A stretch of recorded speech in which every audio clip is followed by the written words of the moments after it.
Hello everyone and welcome back to Vocal Arts. Today we have a very special guest, Casper Fox. Many of you know him as the brand manager for the Bass Gang. He also works with the Wellerman. He also helps me and a number of other artists out with our personal brands and helping us grow our presence online. But he's also a super talented arranger and singer, singing anything from high tenor all the way down to low bass. He is naturally a high tenor, of course. So before we get into the interview, I want to show you guys some of my favorite clips of Casper's work as a musician. Check it out.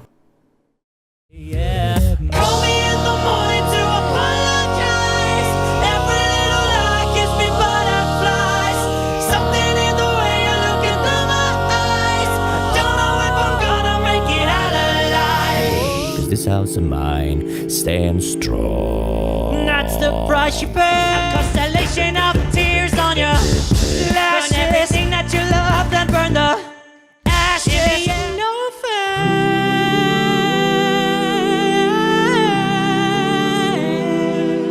You really know how to make me cry when you give me those ocean eyes. Inside my door, I just want you for my own, more than you could ever know. make my wish come true. All I want for Christmas is you. Hello everyone, wherever you are watching or listening from. This is Vocal Arts and I'm here this morning with Casper Fox. Casper, who are you and what do you do, man? Tell the people. It's so exciting to finally hear that, like, in a live Zoom call instead of when I'm timestamping. Well, my name is Casper Fox. I'm 23. I'm Danish. I am a musician and a manager for, well, the Bass Gang, for example. I do a lot of freelance marketing and stuff like that, branding. So yeah. Amazing, Dope dude. I'm shirt. also repping the Bass Heart for the Bass Gang. So where did you get your start with brand management and experience in that field? Yo, yeah. So, when I was a kid, I was like 12 or 13 years old. And I was a Pokemon streamer on Twitch back then, which was very illegal because you can't stream when you're that young, but I did it anyway.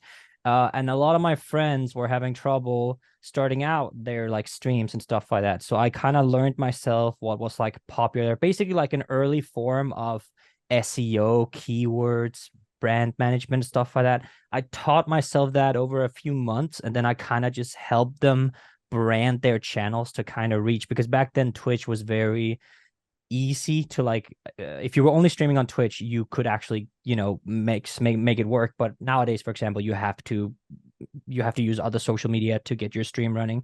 But basically back then, and I was doing it like for a couple of years. That's kind of where I started, and then later branched into, when I started singing, it kind of branched into the musical aspect of everything, and now it's my specialty. So Yeah. I mean, what was branding like exactly for early Twitch channels? I mean, and also that was what, 10 years ago at this point, so things must have yeah. changed a lot since then. Yeah, for sure. Like back then, literally the way to get ahead on Twitch was actually just having the right keywords. So especially so I was doing Pokemon specifically because that was kind of my area back then. And Pokemon streamers back then were really all about both giveaways and then battles. You had different formats of Pokemon content back then. But a lot of the things were something as simple as they just had a title that was so vague. So I kind of just started introducing to them, like, describe, like, if you're an interactive streamer, if you're a battle streamer, or if you're a shiny hunting streamer, like basically what exactly you were doing on stream and in the game, put that in the title. And then you put in the panels below them, you put interactive keywords and essentially had like donate buttons and stuff like that. It was a lot simpler back then. Because back in the early 10s, social media was essentially about just having a lot of people watch one of your videos or one of your pieces of content, and then you would kind of build from there. Whereas nowadays you can have one video go crazy viral, and then the next one you will have like 20 views on. So yeah. Yeah, that is a fascinating thing I find about the landscape nowadays. I mean, I first noticed it in TikTok, especially. You could have a viral video like a million views or whatever, whatever your definition of viral is, and then yeah, the next video get like literally hundreds, Yeah. even though you have tens of thousands of followers.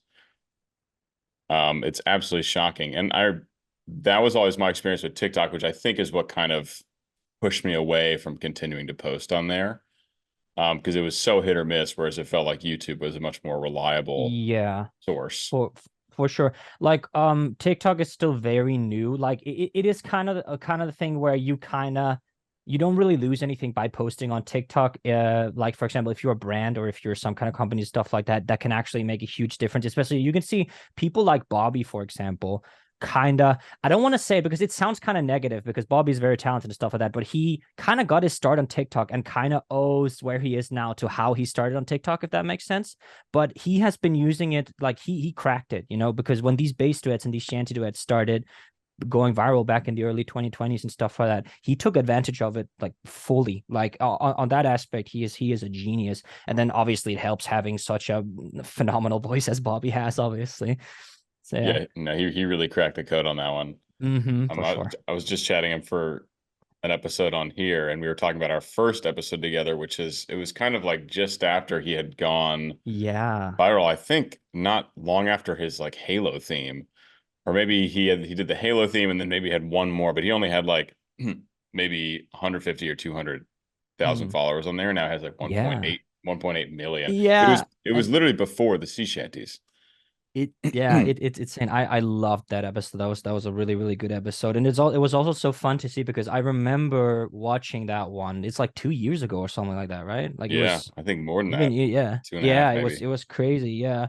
But I remember because I remember just how much everything has evolved, and I was watching the Base Gang episode as well and stuff like just hearing how much, especially with the Base Gang, how much it's evolved just from, for example, back then Marwan was so shy and he was really really he really did not want to mess up in his sentences and stuff like that, and watching like Tommy set up, he was set up in like a completely different room and everything, like the evolution of the Base Gang just via vocal arts. It's such a great thing to see. Yeah, I think I'd have to go back. I think in the info of that episode, it's like, the Bass Gang recently formed, right? We do our first Yeah. EP and it has like, what I say, like it has like 100,000 streams and views across all platforms.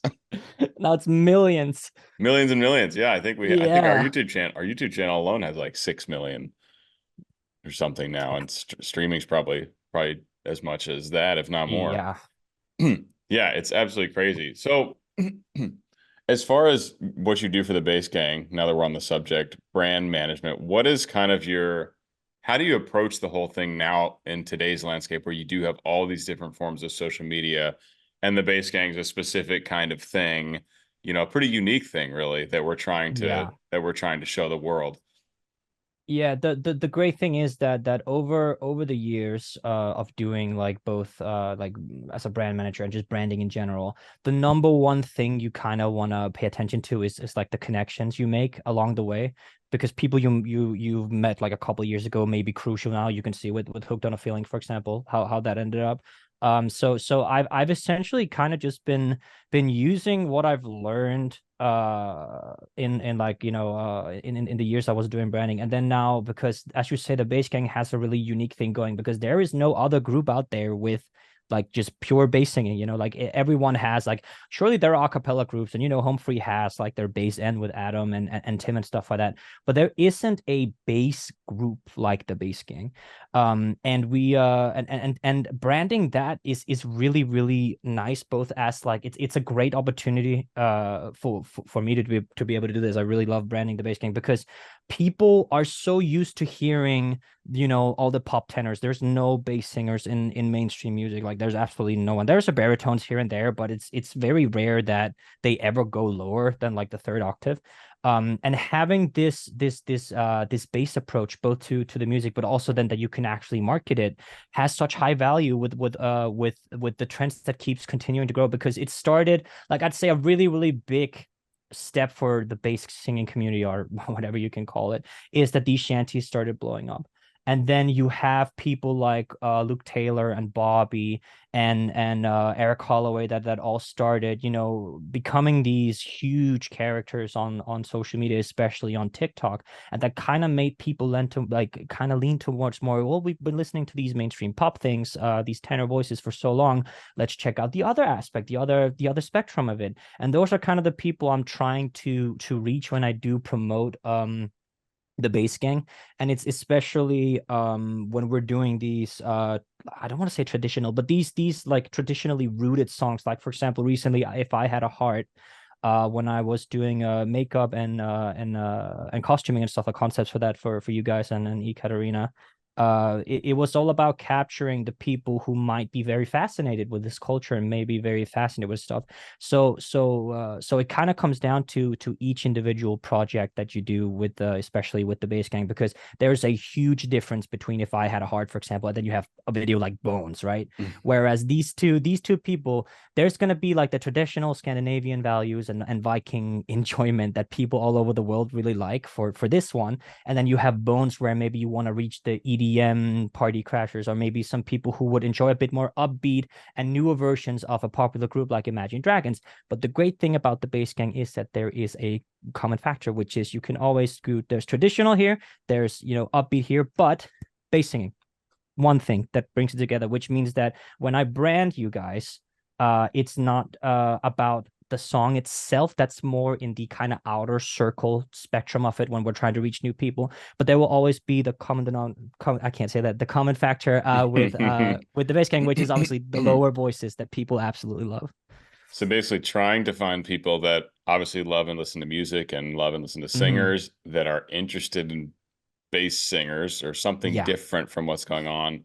So how do you tap into that population? I wouldn't even know where to begin. Yeah, well, it kind of comes down to the graphic location of it. I guess like nationality wise, because there are places where bass singing just is starting, to be on the rise, and especially which is funny because it's something you would think should have happened way before now, but like this trend, this new generation of bass singers, you had the gospel singers back in the day and people would enjoy it, but that's still a very closed off group. Like only the people who would, actively go to church or listen to gospel music is not as big of is as big of an outreach as, for example, someone like Charlie Puth, who makes music for pretty much everyone because it's, pop.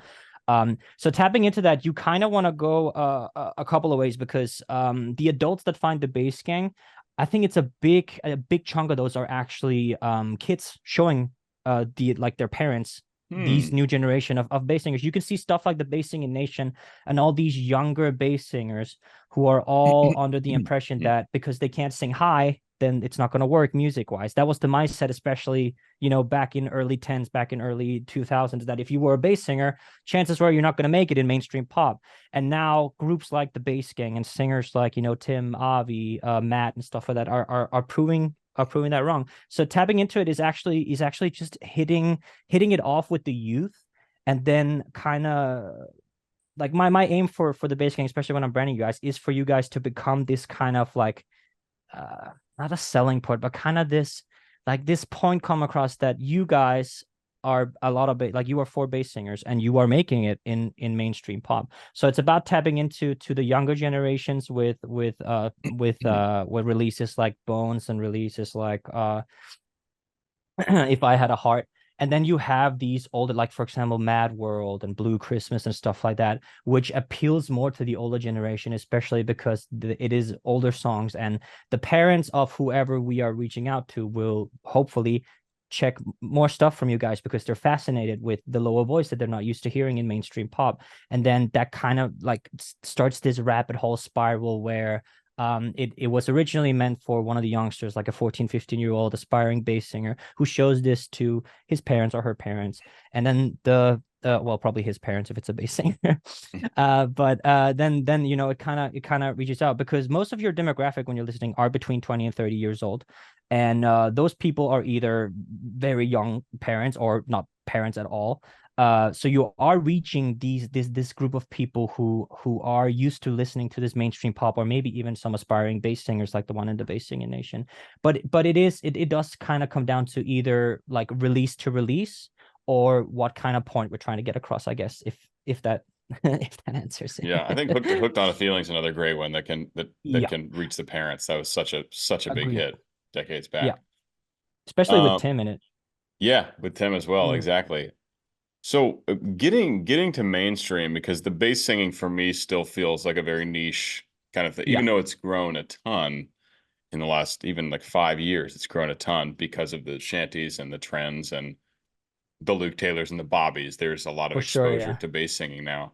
It still feels very niche to me. I mean, do you see a world where it's actually possible for a bass singer, a real bass singer, or a bass singing group to reach the level of popularity of like a true pop star? Because the closest I've seen right now is a group like Forestella, maybe, that has a Yeah. real bass singer in their ensemble, and they're very popular in the K-pop scene. Yeah. Like I guess it kind of depends how you define this mainstream pop, because I don't think in our generation, at least, I think we're kind of the prior generation to where this might happen. So when we're like 50, maybe when we're in our 50s and stuff like that, I could definitely see a bass singer being as popular as, you know, Miley Cyrus or Drake or stuff like that, right? Yeah. But it also kind of depends on how music evolves, you know, because we are in this age where a lot of, because you obviously you know you're an EDM producer yourself, so we are in this new age where you'd either have to do these cross genres, like for example Bones, I think, is a great example of combining new age music with bass singers. But I think it all comes down to what type of music the bass singer makes, because in a sense there are a few, you know, bass baritones or bass singers in, like, for example, country, who I would consider being on that level. But if you want to go into pop specifically, it needs to be something that resonates with this new style, new era, new age music, you know, and then would bring in the qualities of a low bass voice to kind of resonate with the audience. So yeah, for example, if we ever want to bring the bass gang closer to the mainstream, obviously it would be, for example, that you guys need to start doing your own songs, like you need to Yeah. do original music, and then we need to get a feel for what kind of music you guys want to make, because there's no use of going for a goal that is that we want bass singers in mainstream music if the bass singers themselves aren't passionate to make stuff like, let's say, four chord songs inspired by, you know, the big artists today. Then I'd say like we just roll with what the bass singers are passionate about, and then kind of tap into if that's going to be a niche or a mainstream thing. We will kind of just have to see, because for example, Hoist the Colors, you know, with Bobby, has like a gajillion monthly, like he's going crazy with that. It's bad. What was like 12 mil, I think, when I was It like when Bobby's episode came out, it was. yeah, that song is borderline mainstream popular at this Yeah, point. I'd say so too. And that's not necessarily a song, like obviously you're not going to hear that song at the club. No. But well, depending on what club you're in. But it's so in that sense, yes, definitely we already see bass singers in the mainstream, but I think it's going to be a while before we see them on the same level as people like Charlie Puth and Drake, Miley Cyrus, Taylor Swift, you know. Right, like on the radio or Mm-hmm. performing at the Grammys. Yeah, exactly. Pentatonics did it just recently, They which sure is, did, I mean, but they are generational. yeah, they're as big as an a cappella group can get for Yeah, sure. I mean, and probably bigger than one could get now. yeah, They kind for of, sure. You I was gonna say, like you they rode that wave all the way to the top Yeah, and have for stayed there. sure. They are just amazing, and it's like you have these I started liking acapella way before I started to sing. I was a big fan of all like the like I was listening to like Mike Tompkins, Peter Hollins, Tommy P, stuff like that, right? And I've always kind of seen that this first wave of artists, because you had Pentatonics pretty early on, and Pentatonics are, I'd say, like the defining factor for where acapella is today. Like it's the reason we can do what we're doing. It's the reason why the bass gang's a thing, you know, stuff like that. And I just see because you might be one of these like founding fathers of acapella almost, right, in modern times. Because to me, for example, I see Peter Hollins, Mike Tompkins, Tommy P. I see those people as kind of the first wave of acapella musicians after Pentatonic started breaking out. But you see people, because there's a big popularity difference between Tommy and Peter, for example, right? But to me, the fact, because Tommy, for example, Tommy was one of the first people in the world to introduce aggressive phonation into acapella and stuff like that, right? And and I think that's kind of a bummer, because I think Peter Hollins and Mike Tompkins just hit the algorithm so well, and they are now, very self-sustaining musicians, if you can say it like that. Whereas Tommy had a few breakouts. He had Toss a Coin to Your Witcher, and then later he had Jericho and stuff like that, right?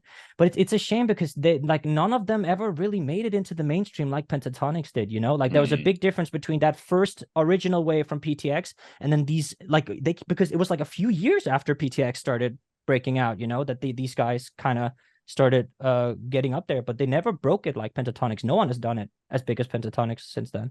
No, they're the only group that really has reached mainstream popularity. Yeah. With a song like Hallelujah that has, I think, 750 million views. Yeah, that number is just crazy. People don't understand how big that number is. No. They don't understand, 750. because like Peter Hollins has some incredibly popular songs, and I think maybe 30 or 40 mil probably at most. So 20x that, and then you get the level of Pentatonics' biggest hits. Yeah, it's crazy to imagine reaching that many people through acapella, through any For genre. sure. I mean, that, because like 750 mil, that is a mega hit That in any just genre. insane. Yeah, for sure. Like we were talking about Hoist the Colors having like 12 or 13. Yeah, 750. Yeah. 750. And it's older, right? It's had more time to grow, but Yeah, even for sure. so, that's absolutely crazy. I think with the bass gang, whenever I hear music from like the League of Legends sphere or like Arcane, that's the kind of music that I feel like the bass gang could really gel with. Like that for me is, and that's part of the inspiration for why I've been making more of my bass singer, heavy electronic stuff that the world has not heard yet, aside from Enemy. Is I see a world where, and they have, I think they used a bass singer on one of their songs. He was more of a rapper, but he was very much a bass singer. Maybe in Paranoia or one of their recent songs that came out. I see that genre as a way for the bass gang or someone making that kind of music to kind of break into the more mainstream scene. Now, I guess League of Legends isn't totally mainstream, but they get a ton of attention, millions and millions and millions of streams for sure. They're well on their way, like especially League of Legends, Yeah. Arcane are taking over the fantasy genre. I do remember watching. I didn't actually listen to the song when it came out, but I watched your RNA to it. I do remember it had like a bunch of artists on it, right? And one of them was a bass singer, right? Yeah. I think like I think I have kind of a love-hate relationship with that approach, because on one hand I think it's great that bass singers are getting more recognition, especially in such a big project as League of Legends and Arcane, stuff like that. But on the other hand, I would love for the bass singer to be the main part, like to be the main thing, because when you listen to these Arcane songs especially, you have these gorgeous vocals, obviously, but it's people like Mako, for example, who are like the brains behind it, and obviously because they're so good, these producers, like these EDM producers and stuff like that, so the voices kind of become, to me at least, become this secondary thing to the actual, like, to the music, to the song itself, which makes sense to the genre, because it is this EDM, upbeat thing that just needs vocalists to fill out the lyrics. But I would love, ideally, like in a perfect world for me, ideally I'd like the bass singer to be the central thing about the song. Like, you actually, when you listen to this, you remember, wow, this girl who was singing, this person who was singing the bass in this was absolutely phenomenal. Yeah, the thing with Arcane League of Legends is it is much more like cinematic. Yeah, especially sure. Arcane. I mean, it's literally the songs are the soundtrack. Yeah. So it's like when I was talking to Mako about this, he was talking all about how you have to structure the song, to when it's going with the film, to so there's no lyrics while there's dialogue happening. Mm. and all the background music really is just to like serve and enhance what's happening in the animation. So that's a Yeah. whole different thing right there. He was talking about for what could have been, um, and how there's this big moment where Sting is like, "Ah, don't you love who I am?" And that was just because they had like 10 seconds they needed to fill when like during this part of the scene they just had more time to fill, so he wrote in like this weird bridge thing, Yeah. which you would never hear that kind of thing in like a radio pop song. No, for sure not. Yeah. That Really interesting. that's kind of sad. Maybe it's more about that, radio stations, like maybe it's not that the music needs to change for, for that, for like the whole bass singing thing. And the League of Legends Arcane stuff to be played on the radio. I don't think the music needs to change. I genuinely think that the radio station needs to like broaden their horizons and start playing more than just mainstream pop. Like I know there's probably dedicated radio stations to all of this, but like the mainstream ones needs to like and also do themselves a favor and move with what's getting popular instead of playing Flowers by Miley Cyrus 20 times a day. I know, dude. That's a whole thing with the radio because for the most part, when people are just casually listening to music, they don't want anything complicated. They don't want anything special. They want even if you ask them, hey, what's your favorite kind of music? Most people probably won't say super formulaic pop music that's incredibly Mm, predictable, but it's still the music they're most likely to keep listening to if it just comes on the radio. yeah. Like, and that's what the radio stations are thinking is just what can we play that will keep people listening? And if they take a risk with a more obscure song or an indie artist, there's Mm, a higher chance that people are going to leave. And it's all just yeah. numbers and business. Yeah, for sure. But they are also because you have these. I don't know how it works in America, for example, but here in the Czech Republic, there's one radio station called Radio Krokodil, and they are like just market giants. Like you have these sometimes they're government implemented into the radio, like as in the government sponsors them and stuff like that, and they are the news source for radio businesses and stuff like that, and you have these, and there's really no competition, so they kind of have this if it ain't broke don't fix it kind of approach to it, which I think is sad because like obviously as you say, yeah, if you start experimenting a little bit more with what music you play on the radio, chances are you're gonna see a bunch of failures before you go with the success, right? But at that point, I'm like like I'd probably think like have we not made enough money of just playing the same pop stuff on the radio and then just try build some legacy, like yeah, I don't know. Yeah, as long as there's more money to be made from it, I'm afraid. I'm Yeah, afraid I'm afraid we can't win sad, that battle. No, it is. It so is. sad. It is. I think there are some amazing artists that deserve a lot more Hmm. recognition and could be on the radio. And if they were played on the radio, a lot of people would probably really like it. One group in particular. Yeah, The bass, we do some pretty crazy stuff. I mean, some of our more mainstream stuff like Bones or something, yeah, that style of for song sure. could get a lot of traction. Yeah, for sure. So let's go into your musical history. Where did that start? I mean, when I first knew of you, you had just come off like Denmark's Got Talent or something. That was kind Oh, of where that oh was kind of where God, yeah. that was kind of where I first heard about you. Oh Um, yeah. in the ye old BSN, RIP.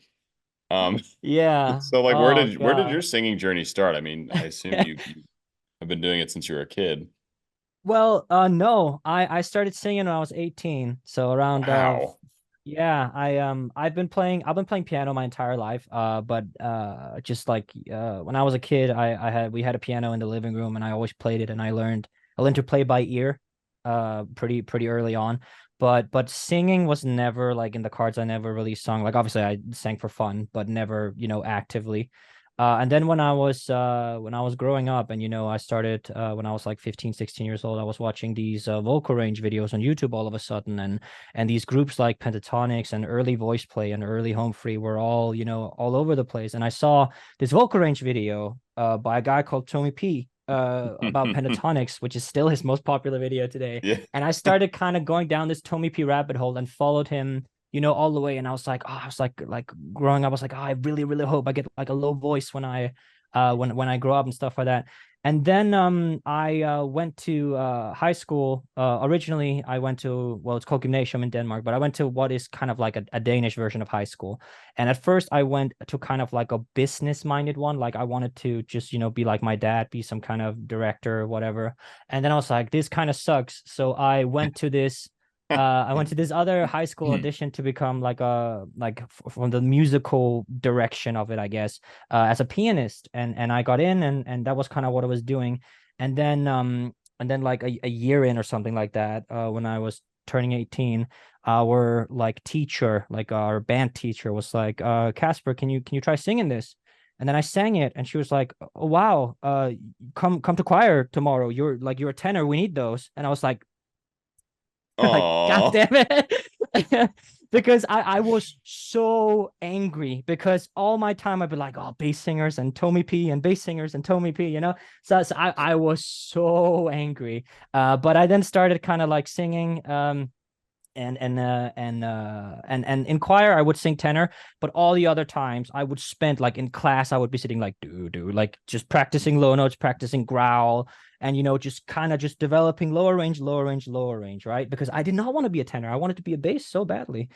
And that was then a few years where I was singing, and I felt invincible, because I was writing songs. I was chilling. I was really like really passionate about music for a long time, and I started singing in school, singing everywhere. I started having gigs and stuff like that. And then Hmm. I went to Danish X Factor the first time I went, and I got in and I got through, and then got sorted. Like I got sorted out from like just before the 5 chair challenge or whatever it's called, Sorted. which was, yeah, it was very production heavy, so Yeah, that yeah. that was that was kind of. And then I went to another talent program called All Together Now, where I made it to the quarterfinals, and then got voted out. And then the year after that, my girlfriend at the time, Elizabeth, and I went to X Factor and made it all the way to something called the boot camp. And then production told us that we aren't entertaining enough to go to live shows, so we got sorted. We got sorted out. And during that time, I actually got to familiarize. Like I got to personally talk to Tommy in around that has been around 2020, I think, where I messaged him on Instagram, because I woke up for the first time ever with morning voice in Barcelona with my class. I was on a student trip, and I woke up with a C2, the worst C2 you've ever heard in your life. I woke up with that. And I sent it to Tommy, and I was like, hey, I love your Hey, Mr. videos. I'm Mr. like a big fan. Pazur. Yeah, literally. And I just sent it to him, and it was so bad. And he texted me back a few hours later, and he was like, are you a tenor? He asked me, and I was like, oh shit, Tommy. I showed everyone like, oh, Tommy P responded. And I was like, yeah, I'm a tenor. And he was like, stick to the high notes. so and I was like, Roasted. yeah, like, but it was the worst C2. Like I have it somewhere. I can send it to you after this, but it was so bad. And then we kind of started talking, because like obviously I've been a fan of this guy for like years, even before I started singing. And we kind of became friends, and then we kind of fell out because he was busy, I was busy with school. But then Shot C, Simba, the alto in Shot C, we kind of started texting, just like because she wanted like a pen pal, something like that. And then Tommy was like, I want a pen pal from Denmark as well. So we started calling, Discord calling, and we kind of really became really good friends, until he finally approached me to sing with him in like later 2021 or something like that. At first, and this, I don't know if you know this, but the first song we were supposed to do together was Friend Like Me. He had a whole arrangement and everything, yeah. But it just didn't work out, because I had no experience, like to the level of what Tommy was back then. I didn't have the experience to sing that. So it kind of fell through. And then obviously a few months later, Wellerman came around, and I got to sing that with him, and I got to be in an a cappella arrangement for the first time. That video is like one of his most popular ones as well. Like it was weird to see. It has like a quarter of a million, probably more, like 300K or something like that on his channel, which is it's pretty good. Yeah. And then same year, I visited him in the Czech Republic, And I fell in love with Burno, and I really really loved just Tommy was really dope to be around, and his group and a group of friends. And Czech Republic, Brno especially, is just it's such a beautiful city, and it's so cheap. So I immediately decided, yeah, I'm moving here. So I eventually moved there, and then in the fall we kind of decided that we wanted to do a Christmas song together, Tommy and I, which then became Mary Did You Know? Uh, and then yeah, and then it all kind of, yeah, now we're here. Yeah, well, it seems like the last year or so you've really revved up trying to build your own personal music brand in addition Uh-huh. to helping the Bass Gang and the Wellerman and Yeah. Jennifer and some other creators. I mean, you cracked 10K recently on YouTube, which is huge. So Yeah. congratulations It's on that. Man, thank you. Thank you so much. So what was your It was goal? It seems like 2023 was the year where you were like, all right, I want to start devoting more time to yeah. my own cover. So what kind of inspired that? And what was your first project on that kind of new path? Yeah, well, so I was spending Christmas in Denmark, and by that time, Bo Burnham had released his like extended version of Inside. So all the songs that he did that didn't make the cut were on there, and I was listening to 1985 on that one, and it was a really really cool song. And I remember I was at home celebrating Christmas with my family in Denmark before going back to Brno, and I just like it just kind of like started the arrangement started building in my head. So when I came home, I just sat down an afternoon and I sang out the arrangement for 1985 in like a couple of hours. And I showed Tommy and Marwan on a Discord call, and they were both like, "Yeah, this is great. You need to like you need to do something with this." And then Marwan said like I'm mixing this for you. There's no way, because I've had so many half finished projects over 2022, and Marwan and Tommy would always get so angry at me for not finishing them, because I'd start an arrangement and then move on to the next one and then forget about it. But yeah, I just hit this really good stream with 1985. And I remember because I was really anxious about reaching out to you and seeing if you wanted to do like an RNA to it. And you did, which is really nice. I was so I excited did. for That's that. on my actual channel Yeah. too, isn't it? Yeah, it's it's Yeah. it's there. I was like, wow, that's so cool. Yeah. And then after that, it just kind of spiraled. So I did Aka 2023 was a song a month, and I did like the first four songs. I arranged them all from first note sung to final demo sent to mixing. I think it was like a week or something, like four songs. I was just in this Just in stream the of arrangements. zone. Wow. Yeah. It was crazy, yeah. That's fantastic. So that's how 2023 started. Yeah. And did you keep that up? Did you put out a song every month for the whole I year? I put out a song for the entire year. Big time. Dude, that's how you build it right there. Yeah, man. It was great. It didn't really show for the start of it because I think I hit 2K, like I hit 2,000 subscribers in November of 2023. And then obviously I started utilizing my abilities to market. I was like, why have I never used the stuff I do for the base gang? Why haven't I used that on my own Yeah. content? Yeah. So I kind of started doing that, started messing around with the YouTube promo stuff and stuff like that. And then when the final songs of the year came around, I had this crazy blow up from my last song of the year in December. The Night We Met just absolutely smashed everything, brought me to like 9K or something like that. Like it just I got more views and subscribers on one video over like a couple of weeks than everything I've been doing for the entire year of 2023. Like it was insane. Yeah. Like, yeah. Yeah. How do you, can we talk a little bit about promos and how you Yeah, of approach them? course. I think the people watching this will find that quite interesting. So YouTube promotion's a new thing. I mean, Hmm. it's like it's still in beta, I think, right? Yeah. Yeah. So there's not as many targeting options, at least in my experiences, there have been on something like Google Ads, which is a Yeah, for nightmare, by the sure. way. Google, please, Yeah. please make it more simple and Fix your user friendly. But so when you're building a promo for YouTube, what are the kind of things yeah. you're thinking about? Well, it kind of depends, because always the campaign you start out with is never going to be the one that finishes, in my experience, right? So when this rolled out around October, and then ever since then it's been optimized and stuff like that. So I got in on it pretty early, like learning, what's good, what's bad, and whatnot. So something I do that's like I guess a noticeable thing is that you kind of look at when they spike. So when you use YouTube promos, usually what happens is that you have between like an hour or two, you have like a huge amount of growth. Like let's say if I had a heart, for example, jumps like 5 to 6K in like an hour, and then steady growth, steady growth, steady growth, and then 24 hours later, again 5 to 6, and then steady growth, steady growth. That's gonna be the case with most of what you're doing. But it's also very important that you are putting in the right locations for where you want to market this. So for example, if I had a heart can be enjoyed by every single culture out there. Everyone has a fascination with low of deep voices or Vikings. Like either one of those is going to be attractive to some part of the world. Like that's just a factor. So that one I kind of just marketed to the entirety of the world. So I took all the biggest countries and put them in the location, right? And then I kind of watched for when this growth spurt would happen. So what I would do is I would take a look at the analytics after putting down the initial campaign. I'd see, okay, there's a down period here where there's like next to nothing.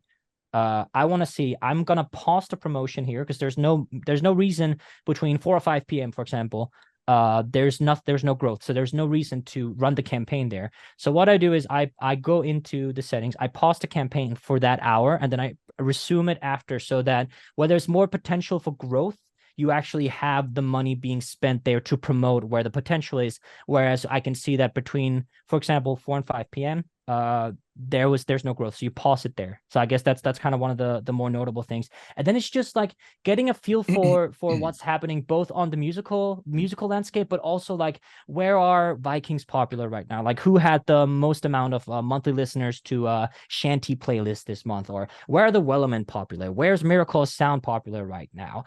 Is there any place in the world where Vikings are looked down upon? Let's say all of a sudden Sweden decides to invade Poland, right? So let's say in Poland, probably Scandinavian culture isn't as popular right now, if that was a thing, you know. Luckily, that's not happening. So on that aspect, we're absolutely fine.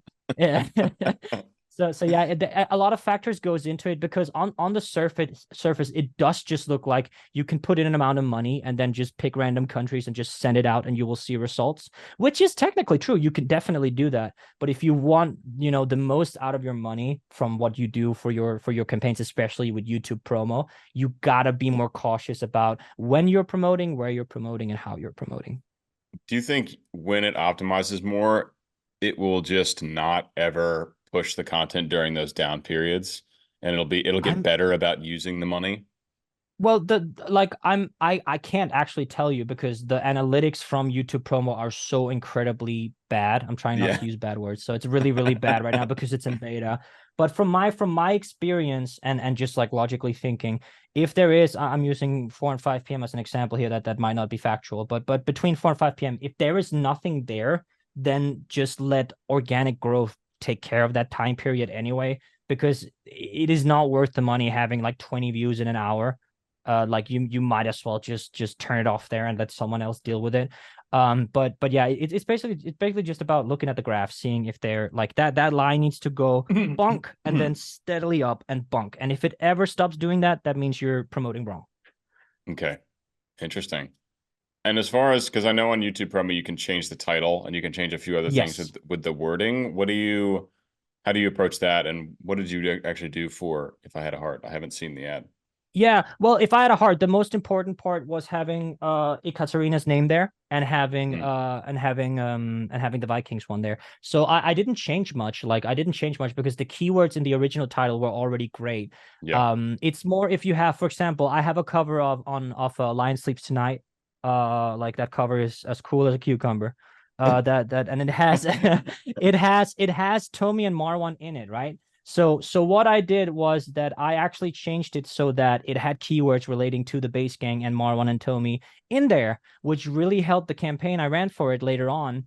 I threw like $50 into it like a couple months back just to get it over. It went from 20K to 30 something. I don't remember. Like it grew quite a lot. And that is because I know for a fact that the Bass Gang, Tommy P, Marwan, Amen, the names, like the brand value of their names is going to be infinitely worth more than having The Lion Sleeps Tonight in the title. So for example, for the promotional title, I put The Lion Sleeps Tonight featuring Marwan, Amen, and Tommy P from the Bass Gang. So because you also got to be careful. Like obviously I'm the manager now, so I can, I'm not, hopefully not stepping on any toes by promoting like Insider that. trading, But insider trading. yeah, no, but you also got to be careful because you obviously can't just use different brand. But like, for example, if we were to promote Hooked on a Feeling, we probably should not put Tim Faust from Home Free. Because if we have certain aspects to the video or something like that Home Free don't want their names associated with, we can't do that, right? But like the lucky thing about that is if I were to converse with the Bass Gang's management about is this harmful to the brand, I just need to talk to the mirror, and the Bass Gang's manager said, yeah, it's all good. So, so we're chill. So true. Cool, man. So, we got a few minutes left before we get into Yeah. some Patreon questions. What are kind of Okay. your goals musically for yourself and for the Bass Gang as well?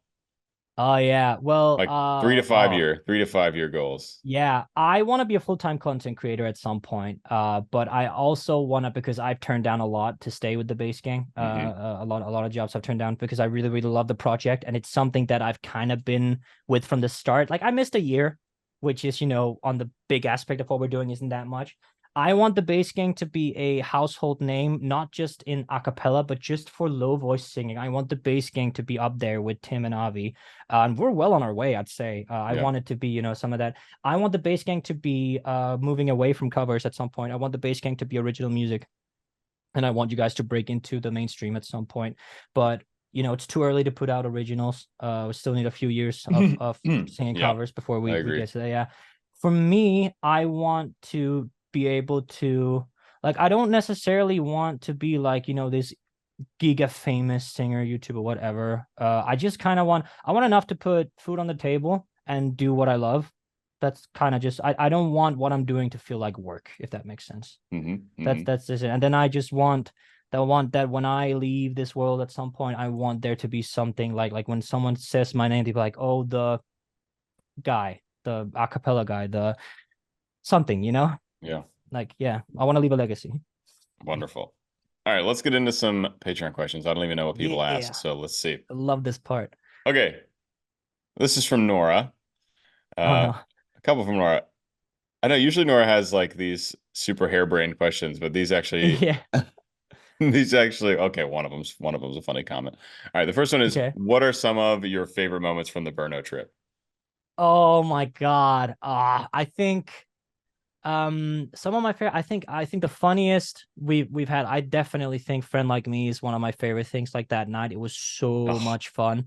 All the incredible. props, like it was the first shoot. That was probably one, but I also really enjoyed our day off, like where I got to sing for you guys with Shot C, and we Oh yeah. like you guys got so many of the beer stamps as well, and you Me and try. Bobby, Yeah. yes, we did. Yeah, that was great. Yeah, but yeah, the Friend Like Me shoot was just absolutely phenomenal. Yeah, and then the night we went karaoke, that was so fun. Yeah, we got to Yeah. do it again. We simply have to Yeah, do it man. again. And our follow-up is, can he read these himself prior? LOL. It's easy to assume he has full access to most things. I purposely did not. I didn't go because I'm not a Patreon of yours because I manage you kind of Yes. on that like aspect. So yeah, no, I couldn't read them. So these are the one things you don't have access to. Yeah. Kathy McHugh says, where and how did you meet with the guys? I think probably how did you meet the Bass Gang, Oh yeah. essentially. So I was obviously because I was friends with Tommy, and then when Bass Gang was starting up, it was like shortly after Emperor's New Clothes came out. Marwan and I became friends, and we were playing Bloons Tower Defense and stuff like that. And at that time, I was running a mousepad company Yeah, I with meant to a ask guy you from about that. Denmark. I'll have Yeah, to have you back yeah, but on. We can get trust into that. it's that's a bad ending. So let's Yeah. let's leave that Okay. out. But yeah, that's okay. Yeah, so kind of I was starting to talk, and that like I know a bunch about branding and stuff like that. And then Marwan and Tommy proposed like, well, we could use a manager, and I was like, dude, I'd love that. And then they were like, oh, but we can't pay you, and I was like, no, that's okay. I'll help you build up, and then we can, as you grow, you can start paying me for my services, right? Which worked out for all of us in the end, which is great. And yeah, and then I kind of, because I remember the first meeting we had, the four of us, I had this whole like whiteboard with plans and how I would do and how like my background stuff like that. So I became involved with the four of you via Marwan and Tommy, I guess. Yeah. So we're Right, friends. right, right, right. Yeah. Did you come in before or after volume two? Before volume Before two. I Volume was 2. I was with you guys when volume two came. Yeah. Awesome. Yeah, so I mean, essentially you've been with us the whole time. Yeah, I've been with you for like 2.5 years now. Yeah, It's been just not the origin, and then no. not for the first EP. Were you there for Yeah, Emperor's New no. Clothes, or were you I was there for Emperor's New Clothes. I helped Tommy film that. I okay? used to have a BTS video of Tommy and I filming for ENC back on my YouTube channel. I took it down because I didn't want that on my channel anymore, but it's there and Okay. you commented on it. Did I I? remember you commented. Yeah, you did. You said this was so cool, Casper. Thanks for doing this. Something like Oh, right on. that. All right, another one from Kathy. With you being a tenor with a beautiful voice, do you plan on working on your bass voice more or using it while making new videos or recordings? Ooh.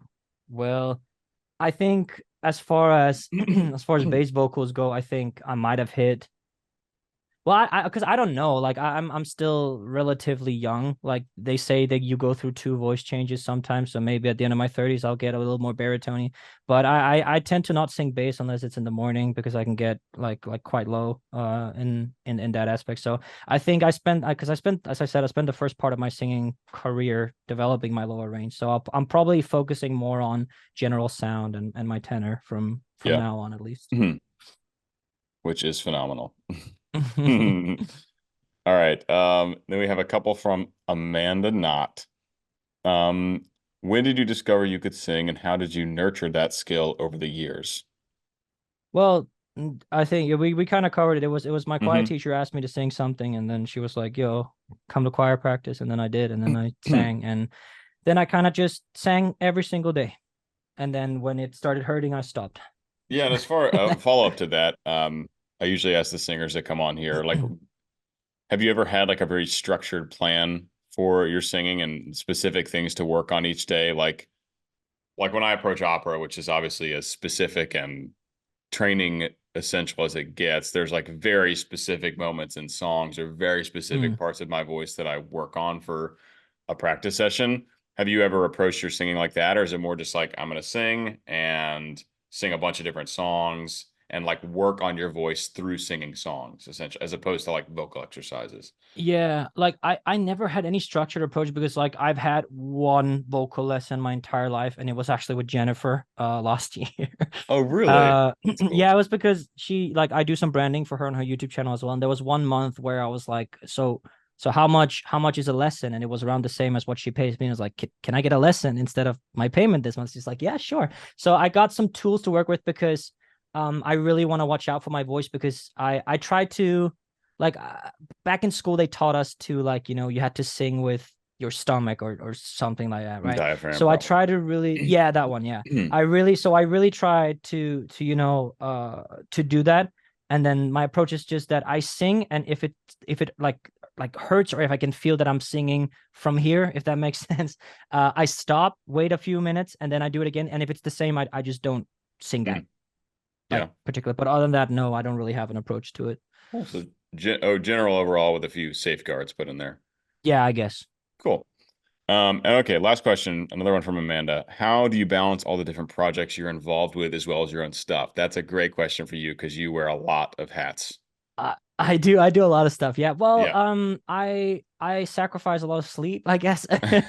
I'm always on some type of caffeine. And then like it's more about determination because I kind of have the mindset that if I'm genuinely enjoying what I'm doing, as I said, that it doesn't feel like work, then it's kind of easy to balance. Like it's essentially just like, okay, well, there's a deadline next week, for example, right? For this. So I sit down and then like, like I spend as long as I want to on that. And I'm like, okay, you know what? I'm kind of, I'm kind of getting a little bored. Or I'm getting a little burned out on this particular thing. I'll do something else now. So for example, when like right now I'm editing low notes high stakes, and Oh, I am also yeah. I'm also I'm so excited. arranging for the next PA and stuff like that. And obviously, I have some other manager duties I have to take care of for other people. So it's essentially just knowing that like which deadline is closer, and then I just work on that for X amount of time. And I've not in my because I think I've been doing like this balance for like 2 years now probably, and I haven't really missed a deadline. I haven't really I haven't really messed up in that sense. So it works. So that's kind of, just take it as they come, I guess. Yeah, and he's underselling himself a little bit, folks. What are all the things you do? I just wanna hear you list off because it's like 100. It's a lot. I obviously I have my own project which I arrange, sing, and then sometimes mix and master for, and I do for the bass gang, I do social media duties, I do analytics data. I have to provide you guys with numbers. I set up campaigns for Spotify, for YouTube, sometimes for Meta if it's needed. I do costuming and makeup sometimes. I did latest for If I Had a Heart, or at least concepts for it. I plan meetings, I set up scheduling. I handle all your Google Calendar stuff. I try to optimize monetizational stuff. For example, looking at, for example, if Emperor's New Clothes is not turned on for revenue, that's also my job to take care of that. Brutal. And then Brutal. I'm in charge for other people. For example, for you, I do I do SEO improvement. I do merch. I do the vocal art stuff. For example, I've recently started being in charge of contacting guests and stuff like that. I make sure essentially that your brand is healthy. I help not just you but everyone staying out, like staying clear if a particular artist is in hot water or controversy. I kind of keep up that. I keep up to date with trends. And then sometimes I will help out with some of the musical aspects of stuff. For example, I did guitar for Blue Christmas last year. I arranged and sang on on this year's Christmas release, or last year's Christmas release. And then sometimes, well, recently I picked out a few songs for this year for you guys to do, both for obviously we can't reveal, but the two that are on the year schedule. And then I just do general marketing and campaigning for new releases as well. And you also work for the Wellerman. Oh yeah, I'm with 10 West as well. Yeah, I'm a consultant. I sit in a Zoom meeting every Wednesday, and then I say yay or nay to content, and then I give them advice on how they grow. And you also help a little bit with Jennifer stuff as well. Yeah, I do SEO with Jennifer as well. Okay. Yeah, I do a lot of stuff. You do a lot of stuff. Yeah. Would you say it seems like the majority of it is probably bass gang still, though? Yeah, for sure. Okay. Cool. That's also, but that's my main focus, That's like, Dude, it's paying off. I could get, yeah, man, we're on a roll already. We are great. Currently, as we record this on, what day is it? February 8th? 8th, yeah. The bass gang is rolling right now. Yeah, we are like 400 subs away from 40K as we're recording this. It's crazy. It's crazy. If I had a heart, it's almost 50K. What it could be by the time this episode releases. Yeah, dude. Oh my God. Do you want to make a prediction? What do you think? How many subs are we at? Okay, I'm trying to think when this episode's going to release. It'll probably be like late spring, I'm guessing. Probably late spring. I think if we keep doing what we're doing with these recent discoveries, I don't see any reason why we couldn't be at like 60. Yeah. 60 or 70 by then. I'm gonna say 70. If it's late spring, then I'm gonna say 70. Yeah. 70 by summer. That's exciting. Yeah, dude. You're gonna get a second play button by the end of the year, if not before then. Oh yeah, and I guess it'll probably come to me since I'm in the States and my name is on the bank account. There's like this option. Marwan told me about this option that you can actually get more. You just have to buy them. So you can actually get more play. Yeah, for sure. And then base gang funds. We all get one. Hell yeah, dude. Damn cool, it, man. Swore. Any final words to the fans, the audience, anyone who's still blessing us with their presence in this video?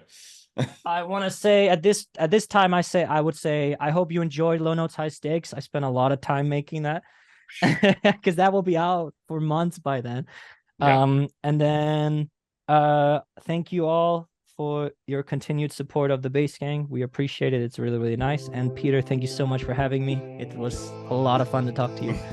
Great to chat with you too, man. Thanks for coming on the show. Pleasure. Peace. All right. Bye, brother. Hi, everyone. I hope you enjoyed that interview with Casper Fox. If you'd like to see another interview with another big-time contributor to the acapella community, check out this one right here with my man, Tommy P. Go on. I know you guys want to watch it. Click it.